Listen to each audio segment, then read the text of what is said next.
conversations. If you're lucky enough to have found a seat, I want to grab onto it. They're hard to come by tonight.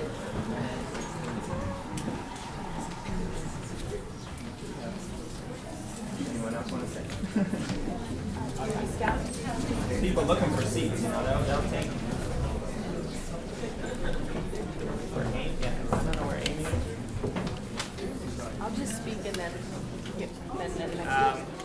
My name is Max. I'm the development director here at the Brecht Forum. I'd like to welcome you all on behalf of the Brecht Forum to an evening with Grace Lee Boggs, Ruby D, and many of our friends up here tonight. Just want to join me in just quickly welcoming everybody.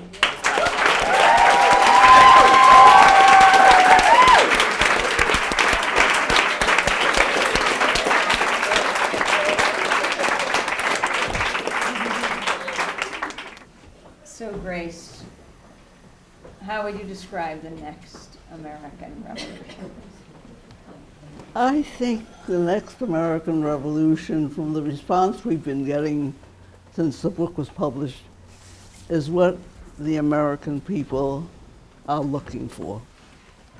I think we are in the place at a time in the clock of the world where we know that we have to make some very fundamental changes. And I think that's why there's a resonance to that title, the next American Revolution. Think about it. Think about it. Not like the old revolutions, not like in terms of taking over the state and exercising power over other people, or increasing the amount of abundance that we have, material abundance, or creating more nuclear reactors, but as something that's the evolution of our humanity, and that the time has come for that. I think people are feeling that. You have to think of revolution as a new beginning. And once I was able to grasp that, I began to appreciate Grace's critique of the left. Okay? Because her critique of leftists and radicals is not because, she wants to validate, the right wing or the neocons. Her point is that movements leap forward not just because of opposition to all the things that are wrong with the world. Movements leap forward because we see the limits and the crises and the contradictions within our own thinking and within our own movements. And that's what she's talking about when she's saying, if we want to have a new radical movement, we need to be critical about the tendencies within our own movements that have prevented us from making that leap forward that we need to. We distinguish between a rebellion and a revolution. That's one of the first things she told me. I think I was driving her back from the airport. She said that was the most important thing. And I never fully understood that until I did more reading, and particularly until I moved to Detroit.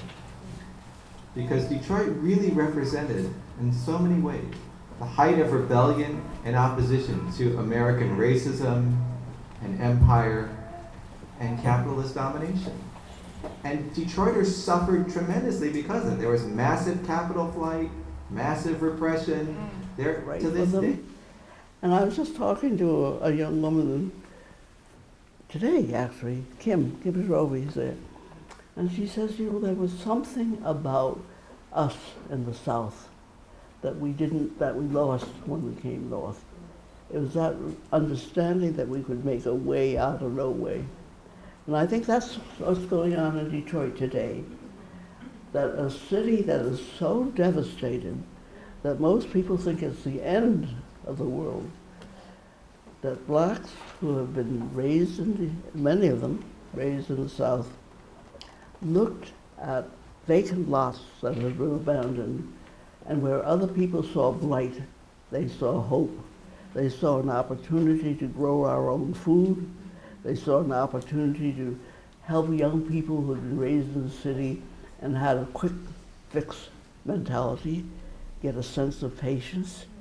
So they sensed the opportunity to create a whole new way of living, not only the way that we grew our food and fed ourselves, but in the way that we thought. And in Detroit, mostly, if you think of Detroit, just devastation. You don't understand that there are times when human beings will look at space and see an opportunity to create anew. And that's what's going on in Detroit. And that's what we talk about in the book.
Thank you so much.